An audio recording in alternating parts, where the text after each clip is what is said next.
तुम लोग के पास गाड़ी का लाइसेंस कागज बिगज सब है ना? वो सब मत तो जाएंगे, अभी ज़्यादा गुस्सा करेगा वो, जान दो वो सब। अभी तुम लोग का गाड़ी का भी चाबी भी लेके गए ना?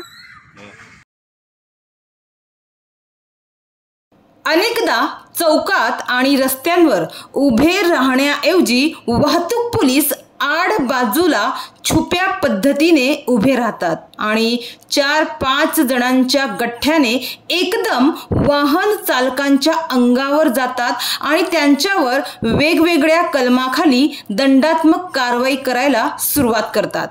मोठ्या दंडाची रक्कम ऐकून घाबरलेला वाहन चालक मग विनवणी करण्यास सुरुवात करतो आणि त्यावेळी वाहतूक पोलिसांकडून वाहन चालकांकडे पैशांची मागणी केली जाते आणि मग चिरीमिरी घेऊन वाहन चालकांना सोडून दिले जाते। तसेच अनेकदा असेही प्रसंग घडतात की चालकांकडून पैसे घेतलेत आणि त्याच्यावर दंडही आकारण्यात आला आहे। वाहतूक पोलिसांकडून अशा प्रकारे चिरीमिरी घेण्याचे अनेक व्हिडिओ समाज माध्यमांमध्ये व्हायरल झालेले आहेत। तर आता या घटनेशी संबंधित काही व्हिडिओ सोशल मीडियावर व्हायरल झाले आहेत। एका तरुणाने काही संशयास्पद व्हिडिओ समाज माध्यमावर व्हायरल केला आहे आणि त्याने त्या व्हिडिओच्या खाली काही मजकूर सुद्धा लिहिला आहे। या तरुणाने असा दावा केलाय की ट्रक चालकांकडून वाहन चालकांकडून फुकटचे पैसे काही पोलीस उकळत आहे। त्यांनी या तरुणाने जो मजकूर लिहून सांगण्याचा प्रयत्न केला आहे तो म्हणजे पालघर जिल्ह्यातील डहाणू तालुक्यातील कासा चारोटी जवळच्या काही ठिकाणी सकाळी 4 ते 5 वाजेच्या दरम्यान पोलीस जाऊन उभे राहतात आणि तिकडे काही ट्रक काही गाड्या थांबलेल्या असतात। त्या गाड्यांमधील वाहन चालकांकडे गाडीचे लायसन्स कागदपत्रे असून सुद्धा जबरदस्ती त्यांच्याकडून 500, 1000, 1500, 5000, 7000 रुपये काढून घेतात, म्हणजेच पोलीस उकळतात। ते पैसे सरकारकडे जमा होत नाही तर ते त्यांच्या स्वतःच्या खिशात घातले जातात।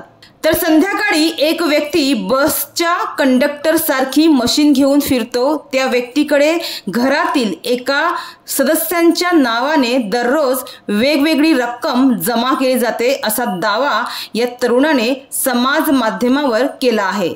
मात्र या प्रकरणात किती सत्यता आहे याची चौकशी होणे सुद्धा आवश्यक आहे।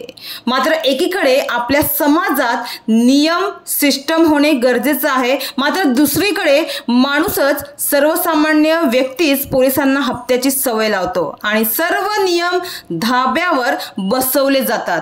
आपल्याकडे कडक नियम नाहीये, त्यामुळे अशा गोष्टी वारंवार कोणत्या ना कोणत्या मार्गाने सुरूच राहणार आहे। अशा भ्रष्टाचारी वृत्तींना आळा घालणे मुश्किलच आहे, असेच आतापर्यंत दिसून येत आहे। तर अनेक वेळा ट्रक, दुचाकी, 4 चाकी वाहन चालकांकडून नियम भंग केले जाते, तेव्हा त्यांच्याकडून चिरीमिरी न घेता शिस्त लावण्याच्या उद्देशाने त्यांच्याकडून दंड वसूल केला तर पुन्हा तो वाहन चालक वाहतुकीचे नियम भंग करणार नाही आणि चालक हा वाहतुकीचे नियम पाळण्यास कदाचित सुरुवात करेल। तर काही पोलीस अधिकारी कर्मचारी जबाबदारीने प्रामाणिकपणे आपले कर्तव्य पार पाडताना देखील दिसत आहे। मात्र नियम, कायदे, कानून, कायदा, सुव्यवस्था, सिस्टम सर्वच खूप गरजेचं आहे, मात्र ते पाळले पाहिजे, तसं केलं पाहिजे आणि पोलिसांनी सुद्धा आपल्या वर्दीचा गैरवापर न करता त्याचा उपयोग देशहितासाठी केला पाहिजे अशीच अपेक्षा आहे।